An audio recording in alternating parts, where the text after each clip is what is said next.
Alright, so we're going to start modeling the disc, and we'll take a look at starting the disc in the front plane.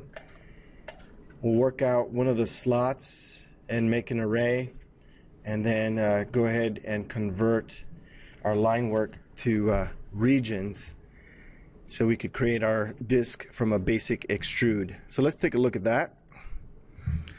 Here we are in the top view. I'll switch over to my front view. Now, we're not going to use the grid, but I'm going to use the origin here to lay out all my line work. And also, since we're working in 3D, I'll switch to the 3D layer. Let's start with a circle at the origin.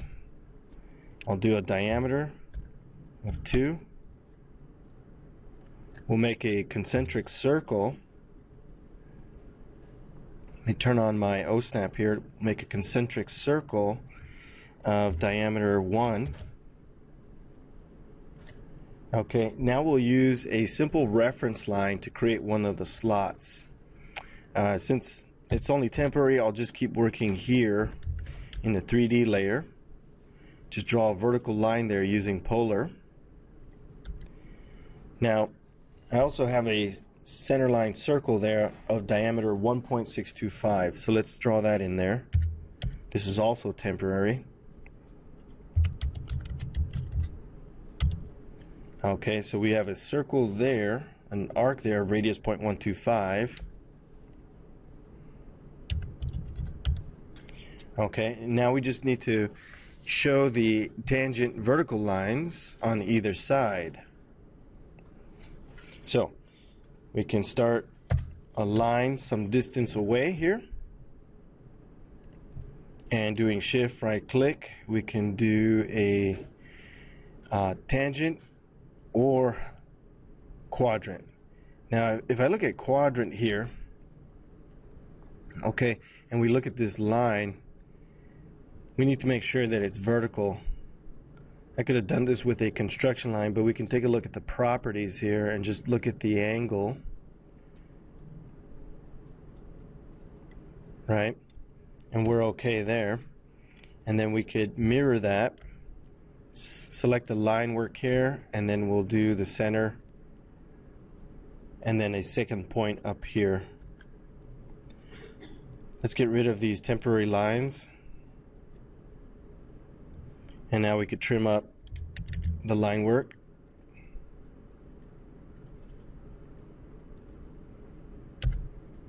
And so now to create the remaining slots, we'll just do a simple polar array.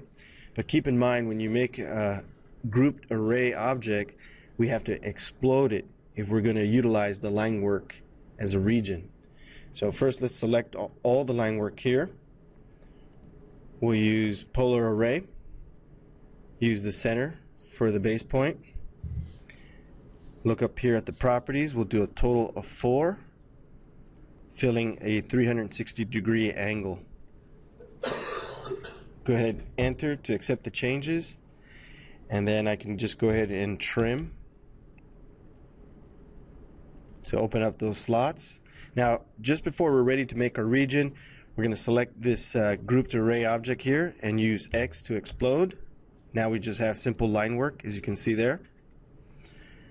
I'm going to take the draw tool,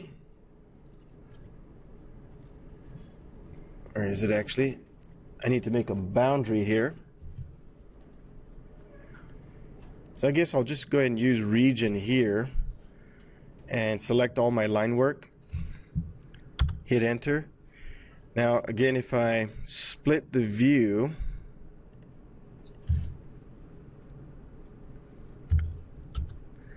okay, and if we take a look at this in conceptual and from an isometric view, right, we can see that we have the 2 regions here. Let's switch our workspace to the 3D modeling. Alright, we'll use subtract, select from the larger object, enter, select the smaller object here, the central circle, and enter. And there we have our profiles, and now we'll what we'll do here is use extrude and give it a total thickness of 0.120. Alright, let's make sure the facet resolution, face stress variable, we can set that up, set it up to 10. Alright, let's go ahead and save the drawing. Alright, so I'm just saving this to my project folder for parts in my fixture assembly file. And so now I'll switch over to the paper space to do the presentation.